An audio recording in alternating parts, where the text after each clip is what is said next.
ടോവിനിലൂടെ super star ആവാൻ സാധ്യതയുണ്ട്. രാജാവിന് മോനെ ലാലേട്ടൻ സൂപ്പർ സ്റ്റാറായി, അതേപോലെ ഇതിലൂടെ ടോവിന് സൂപ്പർ സ്റ്റാർ ആവും. ഈ വർഷത്തെ ഫസ്റ്റ് ഹിറ്റാണ്. വില്ലൻ നന്നായി ചെയ്തിട്ടുണ്ട്. അർച്ചന കവിയുടെ ശക്തമായി തിരിച്ചു വരുക. ഇന്ന് ഞാൻ നിൽക്കുന്നത് തിയേറ്ററിലാണ്. തിയേറ്ററിൽ പുതിയതായിട്ട് ഈ വർഷം പുതിയതായിട്ട് റിലീസായിട്ടുള്ള ടോവിനോയുടെ പടം ഐഡൻറ്റിറ്റിയിലെ റിവ്യൂ എടുക്കാൻ വേണ്ടിയിട്ടാണ് ഞാൻ വന്നിരിക്കുന്നത്. അപ്പോൾ ഈ പടം ഒരു ത്രില്ലർ പടമാണ്. അപ്പോൾ നമുക്കിനി പ്രഷറോട് ചോദിക്കാം, ഈ പടം എങ്ങനെയുണ്ട്, തൃഷയുടെ ആക്ടിങ് ഒക്കെ എങ്ങനെയുണ്ട്, പിന്നെ തൃഷയും ടോവിനുമായിട്ടാണ് ഗൈസ് ഈ പടം മെയിനായിട്ട് കൊണ്ടുപോകുന്നത്. അപ്പോൾ നമുക്കിനി ചോദിക്കാം ഈ പടം എങ്ങനെയുണ്ടെന്ന്.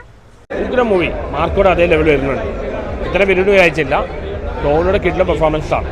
ആക്ഷൻ ഉണ്ട്, വയലൻസ് ഉണ്ട്. വയലൻസ് ആവശ്യത്തിനേ ഉള്ളൂ, ഫാമിലി കാണാൻ വേണ്ടി പടമാണ്. പിന്നെ എഡിറ്റിംഗ് നല്ല ഉഗ്രം, എന്താ ലാഗൊന്നുമില്ല, നല്ല ത്രില്ലറാണ്, വളരെ ഇന്ത്യൻ മൂവിയാണ്. ടോവിനിലൂടെ സൂപ്പർ സ്റ്റാർ ആവാൻ സാധ്യതയുണ്ട്. രാജാവിന് മോനെ ലാലേട്ടൻ സൂപ്പർ സ്റ്റാറായി, അതേപോലെ ഇതിലൂടെ ടോവിന് സൂപ്പർ സ്റ്റാർ ആവും. ഈ വർഷത്തെ ഫസ്റ്റ് ഹിറ്റാണ്.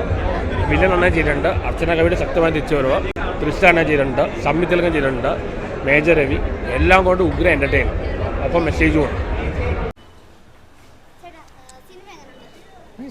നല്ല മൂവിയാണ്. ടോവിനോ നന്നായിട്ട് ചെയ്തിട്ടുണ്ട്. നല്ല മൂവിയാണ്. She is always super.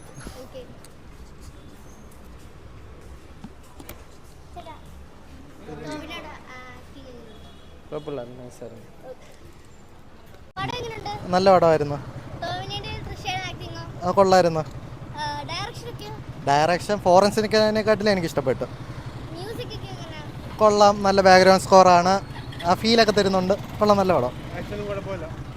ആക്ഷനും കുഴപ്പമില്ല, നന്നായിരിക്കുന്നു കേട്ടോ. നല്ലായിരുന്നു. നല്ല ട്വിസ്റ്റൊക്കെ ഉണ്ട്. എന്താ പറയുക, ടോവിനോടെ നല്ല ആക്ഷൻസും കൊള്ളായിരുന്നു. നല്ല ഒരു ആക്ഷൻ ഫിലിമും ഉണ്ട്, അതേപോലെ തന്നെ ട്വിസ്റ്റിംഗ് ആയിരുന്നു കൂടുതൽ. നമ്മളെ പ്രതീക്ഷിക്കാത്ത കുറേ ട്വിസ്റ്റുകളൊക്കെ ഇടയ്ക്ക് വരുന്നുണ്ട്.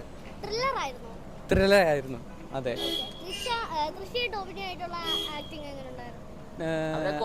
കോമ്പിനേഷൻ സൂപ്പറായിരുന്നു. അവര് എന്ന് വെച്ചാൽ നമ്മൾ പ്രതീക്ഷിക്കുന്ന പോലത്തെ ഒരു കോമ്പിനേഷൻ അല്ല അവരിൽ വരുന്നത്, പക്ഷേ അടിപൊളിയായിരുന്നു. Thank you.